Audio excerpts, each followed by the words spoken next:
abruptly forced into atmospheric flight after jumping in low over the streets of Gastian from their previous position well outside the 61 Cygna system. "Damn!" Josh cried out as he slammed the throttles for the Falcon's lift thrusters to their maximum setting. "Is the atmosphere thick here or what?" "Adjust heading, 1.5 degrees to port," Loki instructed. "Reduce speed to 350. 1.5 to port, 350.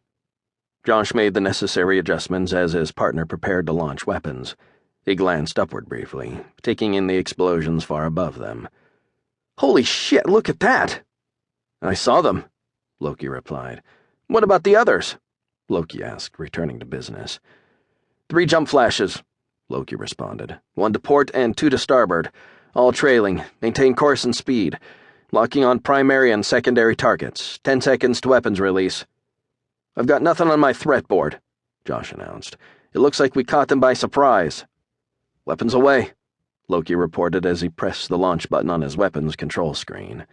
The red threat warning light began blinking at the top of his console. He glanced at his threat display as orange icons began popping up. "If we did, then their automatic defense systems are damned fast. I've got multiple air defense turrets powering up all over the city." "Falcons, leader," their commander's voice crackled over the comms. "Breaking left to engage live air defense turrets. 1, take down the 3 dead ahead. 2, take the 2 to the east. 3, loop over and kill the one behind us. Execute targets, then jump to rendezvous point Alpha 1. 1 copies," Loki responded over the comms. "Veer right and take the far tower," Loki instructed. "I'll take the ones to the left with the nose turret as we pass." "Turning right," Josh replied. "Let's go blow some shit up." The crowds of onlookers who had been pouring out onto the streets of Gastian only moments earlier were beginning to realize that they were in the middle of a war. However, the battle wasn't only in the skies above, it was also on the streets below. 3 fighters of unknown origin had suddenly appeared from blue-white flashes of light. Within seconds, they had streaked overhead and launched missiles at distant Jung targets.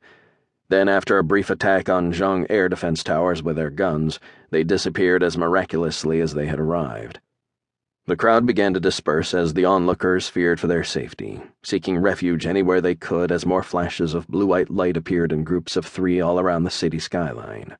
More missiles were launched, leaving thin contrails as they streaked between buildings.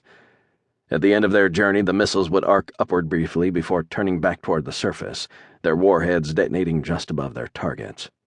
Alarm klaxons sounded in the distance, sirens wailed, and the thunderous rapid-fire pounding of Jung air defense railguns that had not yet been destroyed could be heard in the distance. Flashes of blue-white light continued to appear in every direction as the fighters of unknown origin seemingly popped in and out of existence. They would linger only long enough to deliver their weapons onto their targets, disappearing again before the Jung air defenses could lock onto them. Those brave enough to peer out from their hiding places watched as Jung vehicles filled with combat troops and technicians rolled past. The vehicles paused at intersections just long enough to drop off small squads of soldiers that dispersed quickly in preparation to maintain control over the population during the attack. A brilliant blue-white flash appeared in between the buildings, only a few meters above the street, accompanied by a deafening clap and a rush of displaced air. The flash immediately subsided, revealing a small armed shuttlecraft, its engines roaring at full power to maintain its altitude just above the surface. The shuttle's forward momentum continued to carry it forward, as its reverse thrusters fired to decelerate. Menacing-looking troops clad in flat black combat armor stood in the open doorway of the shuttle as it came to a hover, still only 3 meters above the street. At the intersection ahead, the Jung soldiers who had just been dropped off spun around toward the hovering enemy shuttle.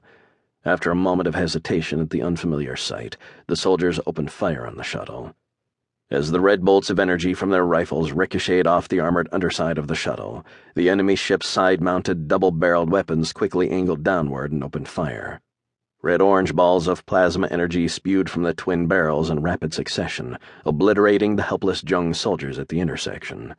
The engagement lasted only seconds, after which the shuttle's guns went silent, and the troops standing in its doorway leapt outward.